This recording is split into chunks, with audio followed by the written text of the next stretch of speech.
Hi everyone, स्वागत है एक बार फिर से आप सभी का फिक्स टारगेट 2.0 परिवार के एक और नई क्लास में। जितने भी स्टूडेंट मिथिला यूनिवर्सिटी से डिग्री पार्ट 1 का एग्जामिनेशंस देने वाले हैं और जिस स्टूडेंट का सब्सिडरी या फिर जनरल पेपर में सोशियोलॉजी यानी कि समाज शास्त्र है, तो आप लोग आज के इस पूरी क्लास को ध्यान से देखिएगा, क्योंकि आज के इस क्लास में सोशियोलॉजी जनरल पेपर या सब्सिडरी पेपर के लिए मैं आपको लगभग 30 मोस्ट इंपोर्टेंट क्वेश्चन बताने वाला हूँ, जो कि आपके पेपर के लिए इंपॉर्टेंट है। और ये क्लासेस आपकी जो है आपके संस्था, समिति और समूह चैप्टर से होने वाला है। ठीक है, इसमें जितने भी क्वेश्चंस है सभी क्वेश्चंस को ध्यान से देखिए। क्लासेस अगर आपको हेल्पफुल लगती है तो चैनल पर नए हैं सब्सक्राइब करके नोटिफिकेशन बेल को ऑन कर लीजिएगा आगे आने वाली क्लासेस के लिए।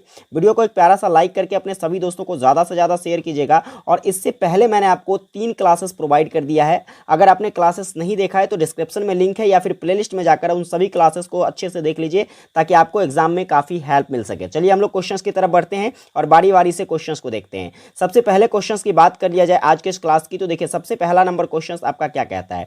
तो पहला क्वेश्चन है, निम्नलिखित में से कौन सी संस्था की विशेषता नहीं है। तो बात करी जाए किसकी, संस्था की विशेषता की, तो कोई भी संस्था जो होता है यह मूर्त प्रकृति का नहीं होता है, इसलिए ऑप्शन क्या हो जाएगा इसका, बिल्कुल ए करेक्ट हो जाएगा। चलिए आगे बढ़ेंगे। Question number second number question आपका कहता है कि संस्था शब्द का प्रयोग जो है सर्वप्रथम किसके द्वारा किया गया। तो आप कहोगे सर संस्था शब्द जो है यह हर्बर्ट स्पेंसर के द्वारा सबसे पहले प्रयोग किया गया था, इसलिए ऑप्शन क्या हो जाएगा, सी करेक्ट हो जाएगा। आगे बात करेंगे अगला क्वेश्चन क्या है। तो देखिएगा अगला नंबर क्वेश्चन आपका कहता है कि फोकवेज पुस्तक जो है, फोकवेज पुस्तक के लेखक कौन है। तो आप कहोगे फोकवेज पुस्तक जो है यह समरन के द्वारा लिखा गया। किसके द्वारा लिखा गया है, समरन के द्वारा फोकवेज पुस्तक लिखा गया है। वहीं पर बात करें अगला क्वेश्चन की, तो चौथा क्वेश्चन कहता है किसका कथन है कि संस्था संस्कृति व्यवस्था की एक महत्वपूर्ण इकाई है। तो बात करी जाए संस्था की या संस्कृति व्यवस्था की क्या मानी जाती है, तो महत्वपूर्ण इकाई मानी जाती है किसके अनुसार। तो आप कहोगे सर यह जो कहा गया था किसके द्वारा, तो ग्लिन एंड ग्लिन के द्वारा कहा गया था। ठीक है, चलिए आगे बढ़ेंगे। क्वेश्चन देखिएगा अगला नंबर क्या कहता है। तो आपका अगला क्वेश्चन कहता है कि निम्नलिखित विशेषताओं में से किसका संबंध जो है यह संस्था से नहीं है। तो बात करी जाए इसमें से कौन सी विशेषताएं जो है यह संस्था से संबंधित नहीं है। तो सिंपली यहां पर देखिए क्या प्रतीक जो है यह संस्था से संबंधित है, अस्थायित्व भी क्या है तो संस्था से संबंधित है, औपचारिक संगठन जो है यह किससे संबंधित नहीं है, तो यह संस्था से संबंधित नहीं है। आगे देखेंगे क्वेश्चन नंबर देखिएगा छठा क्या कहता है। तो आपका छठा नंबर क्वेश्चन कहता है देखिए निम्नलिखित में से व्यक्ति किसकी सदस्यता ग्रहण नहीं कर सकता है। तो बात करी जाए सदस्यता ग्रहण ना कर सकता है किसका, तो संस्था का जो है सदस्यता ग्रहण व्यक्ति नहीं कर सकता है। आगे बात करेंगे क्वेश्चन देखिएगा क्या कहता है। तो आपका अगला नंबर क्वेश्चन कहता है कि संस्था के निर्माण में प्रथा से पूर्व का चरण क्या है। तो संस्था के निर्माण में प्रथा से पूर्व का चरण जो है आप कहोगे सर क्या है, तो वह जन रीति है। चलिए आगे बात करेंगे। क्वेश्चन देखिएगा आठवां क्या कहता है। तो आठवां क्वेश्चन है हर्बर्ट स्पेंसर ने अपनी किस पुस्तक में सर्वप्रथम संस्था शब्द का प्रयोग किया था। तो बात करी जाए सबसे पहले संस्था शब्द का प्रयोग जो है किसके द्वारा, तो हर्बर्ट स्पेंसर के द्वारा। और भाई साहब हर्बर्ट स्पेंसर ने जो है सबसे पहली बार जो है संस्था शब्द का प्रयोग जो किया था यह अपने किस पुस्तक में किया था, तो आप कहोगे फर्स्ट प्रिंसिपल में किया था। चलिए आगे बात करेंगे। क्वेश्चंस देखिएगा। तो आपका अगला नंबर क्वेश्चंस क्या कहता है। क्वेश्चंस है कि भारत का प्रतीक अशोक चक्र निम्नलिखित में से किससे संबंधित है। तो बात करी जाए भारत के प्रतीक अशोक चक्र की, तो आप कहोगे सर यह जो संबंधित है यह संस्था से संबंधित है। नेक्स्ट क्वेश्चंस की तरफ बढ़ेंगे। आपका अगला क्वेश्चंस क्या कहता है। तो 10th नंबर क्वेश्चंस है कि निम्नलिखित में से कौन सा कथन जो है यह संस्था की प्रकृति का विरोधी है। तो बात करी जाए संस्था के प्रकृति की विरोधी कथन का, तो वह क्या है। तो देखिए यहाँ पर ऑप्शन है आवश्यकताओं की पूर्ति। क्या है, आवश्यकताओं की पूर्ति, जो कि संस्था के अंतर्गत आता है, संस्था की प्रकृति के अंतर्गत आता है। मानव व्यवहार पर नियंत्रण, यह भी एक संस्था का दायित्व होता है। वहीं पर बात करें तो मनुष्यों का संकलन जो है यह भाई साहब किसकी प्रकृति नहीं है, तो यह संस्था का प्रकृति विरोधी स्टेटमेंट है। चलिए आगे बढ़ेंगे। क्वेश्चंस देखिएगा। आपका 11 नंबर क्वेश्चंस क्या कहता है। तो क्वेश्चंस की बात करें, कहता है शिक्षण के क्षेत्र में किसे संस्था कहा जाएगा। तो देखिए शिक्षण के क्षेत्र में अगर बात कर लिया जाए संस्था की, तो आप कहोगे सर परीक्षा प्रणाली को क्या कहा जाता है, तो परीक्षा प्रणाली को एक संस्था कहा जाता है। चलिए आगे बढ़ेंगे। क्वेश्चंस देखिएगा। 12th नंबर क्वेश्चंस आपका कहता है कि निम्नलिखित में से संस्था कौन है। क्या वह विवाह है या फिर नातेदारी है या फिर जाति प्रथा है या उपयुक्त में से सभी है। तो बात कर लिया जाए संस्था की, तो यहां पर इसका करेक्ट आंसर उपयुक्त में से सभी हो जाएगा। चलिए नेक्स्ट क्वेश्चन पे बात करें। तो अगला क्वेश्चन आपका कहता है कि निम्नलिखित में से समिति की कौन सी विशेषता नहीं है। तो बात करी जाए समिति की, तो ध्यान दीजिएगा समिति की जो विशेषता होती है भाई साहब वह क्या होता है, तो सुनिश्चित नियम भी होता है, निश्चित उद्देश्य भी होता है, औपचारिक संगठन भी होता है, लेकिन अस्थायी स्वभाव जो है क्या है, तो किसी भी समिति का क्या है विशेषता नहीं है। चलिए आगे बढ़ेंगे। क्वेश्चन देखिएगा। 14 नंबर क्या कहता है। आपका 14 नंबर क्वेश्चन से ध्यान दीजिएगा कि निम्नलिखित निम्नलिखित में से हम किसके सदस्य नहीं होते?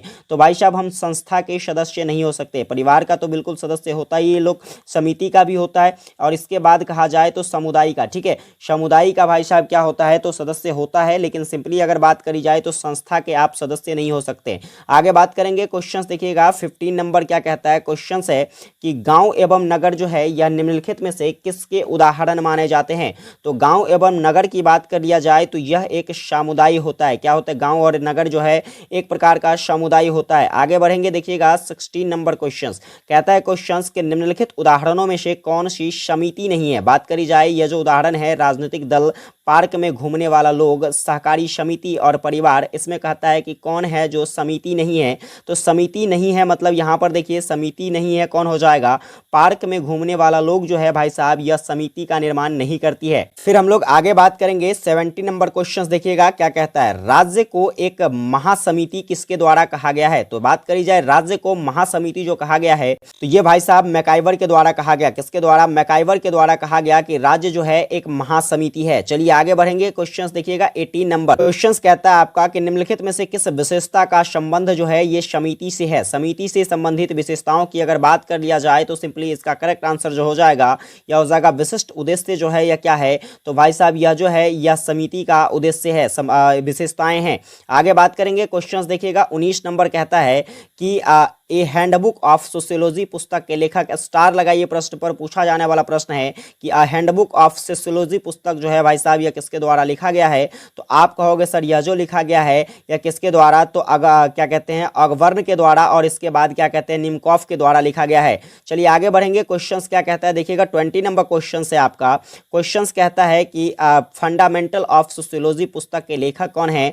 तो फंडामेंटल ऑफ सोशियोलॉजी पुस्तक की अगर बात करी जाए तो यह जो लिखा गया है जिसवर्ट के द्वारा लिखा गया। किसके द्वारा? फंडामेंटल ऑफ सोशियोलॉजी जो है यह जिसबर्ट के द्वारा लिखा गया है। चलिए आगे बढ़ेंगे, 21 नंबर क्वेश्चन देखिएगा क्या कहता है। क्वेश्चन है मर्टन के अनुसार समूह के लिए आवश्यक है। तो मर्टन ने जो अपने सिद्धांत में बताया समूह से संबंधित वह क्या है? तो देखिए समूह की अगर बात कर लिया जाए तो यह इसमें दो या दो से अधिक व्यक्ति भी होते हैं, व्यक्तियों के बीच में सामाजिक संबंध भी होता है, समूह के प्रति हम भावना भी अपनी व्यक्त करते हैं, यानी कि इसका करेक्ट आंसर क्या हो जाएगा? ऑप्शन नंबर डी हो जाएगा। चलिए आगे बात करेंगे, 22 नंबर क्वेश्चन क्या कहता है। क्वेश्चन है कि प्राथमिक समूह की अवधारणा निम्नलिखित में से किस समाज शास्त्री ने प्रस्तुत की है? तो बात करी जाए प्राथमिक समूह की अवधारणा की तो यह जो प्रस्तुत किया गया है भाई साहब यह किसके द्वारा प्रस्तुत किया गया है? तो आप कहोगे कूले के द्वारा प्रस्तुत किया गया है। नेक्स्ट क्वेश्चन की बात करें तो अगला क्वेश्चन देखिएगा कि प्राथमिक समूह की अवधारणा को कूले ने निम्नलिखित में से किस पुस्तक में प्रस्तुत किया है? तो बात करी जाए प्राथमिक समूह की अवधारणा की तो कूले के द्वारा जो प्रस्तुत किया गया है वह कौन सा पुस्तक है? तो सोशल ऑर्गेनाइजेशन। आपको यहाँ से क्वेश्चंस बनाया जा सकता है कि सोशल ऑर्गेनाइजेशन पुस्तक जो है यह किसके द्वारा लिखा गया है? तो आप कहोगे कूले के द्वारा लिखा गया है। इसी पुस्तक में कूले ने क्या किया? तो प्राथमिक समूह की अवधारणा को व्यक्त किया, प्रस्तुत किया। चलिए आगे बढ़ेंगे, क्वेश्चंस अगला नंबर कहता है आपका कि द ह्यूमन ग्रुप नामक पुस्तक के लेखक कौन है? तो आप कहोगे सर द ह्यूमन ग्रुप जो है यह होमेंस के द्वारा लिखा गया। किसके द्वारा?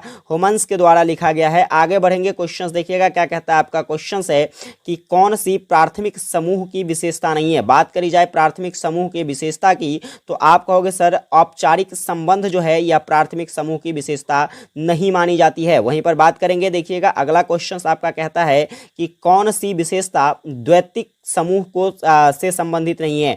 तो बात करी जाए द्वैतक समूह की तो द्वैतक समूह से संबंधित नहीं है कौन सी विशेषता?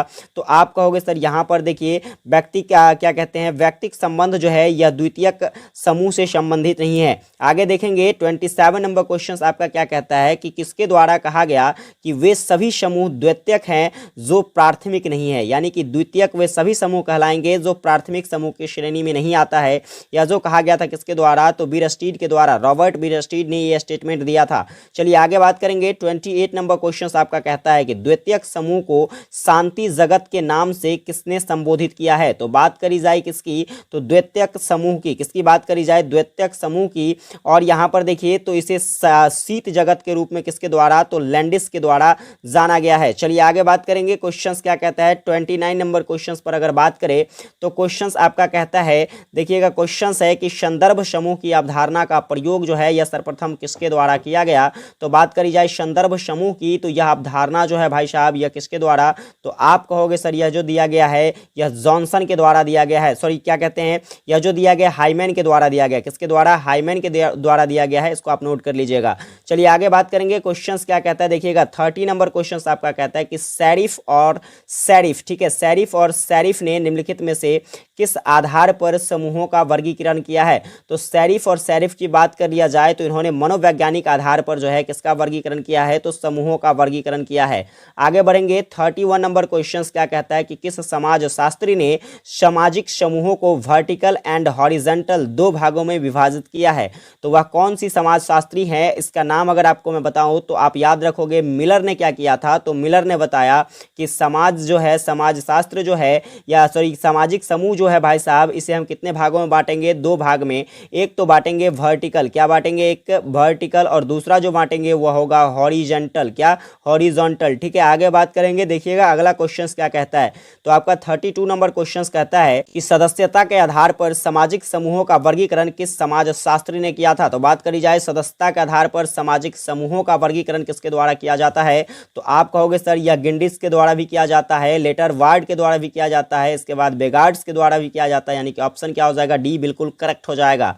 आगे देखेंगे 33 नंबर क्वेश्चन आपका कहता है कि निम्नलिखित में से सामाजिक समूहों की कौन सी विशेषता है। तो बात करी जाए सामाजिक समूहों की, तो आप कहोगे सर सामाजिक समूह देखिए यह व्यक्तियों का संकलन भी होता है, सामाजिक अंतःक्रिया भी होती है, हम की भावना भी इसमें होता है, यानी कि ऑप्शन डी क्या हो जाएगा, इसका बिल्कुल करेक्ट हो जाएगा। वहीं पर हम लोग बात करेंगे आज के इस क्लास के सेकंड लास्ट क्वेश्चंस में। तो सेकंड लास्ट क्वेश्चंस कहता है कि निम्नलिखित में से सामाजिक समूह की कौन सी विशेषता नहीं है। तो बात करी जाए सामाजिक समूह की विशेषताओं का, तो देखिए सामाजिक समूह के अंतर्गत जो है ऐच्छिक सदस्यता भी आती है।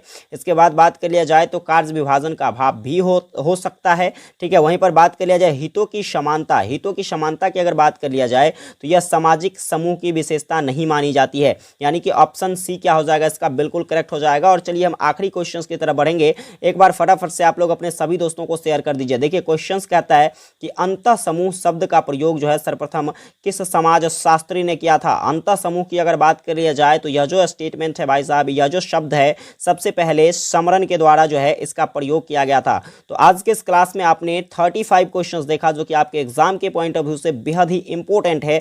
आप सभी प्रश्नों को अच्छे से रिवाइज कर लीजिए ताकि यहां से अगर आपके पेपर में क्वेश्चंस आती है तो कहीं ना कहीं आप बेहतरीन तरीके से उस क्वेश्चंस को डील कर पाओ, ठीक है। अगर बात कर लिया जाए, देखिए आपको मैं एक चीज बताना चाहूंगा, इस चीज को ध्यान से समझिएगा। आप प्रीवियस ईयर के, ठीक है, प्रीवियस ईयर के 3 ईयर का क्वेश्चंस को आप भी इसको अच्छे तरीके से जरूर देख लीजिएगा, क्योंकि प्रीवियस ईयर के क्वेश्चन से, पिछले 3 साल के क्वेश्चन से कहीं ना कहीं आपको 10 से 20 क्वेश्चंस ऐसे देखने को मिलेंगे जो कि सीधा सीधा आपके पेपर में पूछ लिया गया। समय नहीं होने के कारण मैं प्रीवियस ईयर की क्वेश्चंस को रिव्यू नहीं करवा पाऊंगा। वैसे आपको पिछले साल की क्वेश्चंस जो है भाई साहब हमारे चैनल पर आपको आंसर के साथ मिल जाएगी, उसको आप देख लीजिएगा प्लेलिस्ट में जाकर के, ठीक है। और अगर आपके पास प्रीवियस ईयर का बुक अवेलेबल हो तो आप कहीं ना कहीं प्रीवियस ईयर के गेस पेपर या फिर बुक से प्रीवियस ईयर के क्वेश्चंस को जरूर देख लीजिएगा, बैक के 3 ईयर के क्वेश्चंस को, ताकि आपकी जो है पेपर में जो क्वेश्चंस आए आप बड़ी सरलता से उसको हल कर सको, ठीक है। क्लासेस अगर आपको हेल्पफुल लगी हो तो चैनल पर नए हैं सब्सक्राइब कर लीजिएगा, वीडियो को एक प्यारा सा लाइक करके अपने सभी दोस्तों को ज्यादा से ज्यादा शेयर कीजिए और ज्यादा से ज्यादा सपोर्ट कीजिए ताकि आपके लिए ऐसे ही एनर्जेटिक क्लास में समय से उपलब्ध करा सको। विशेष मिलेंगे आप लोगों के साथ एक नई क्लास में, तब तक के लिए जय हिंद, वंदे मातरम।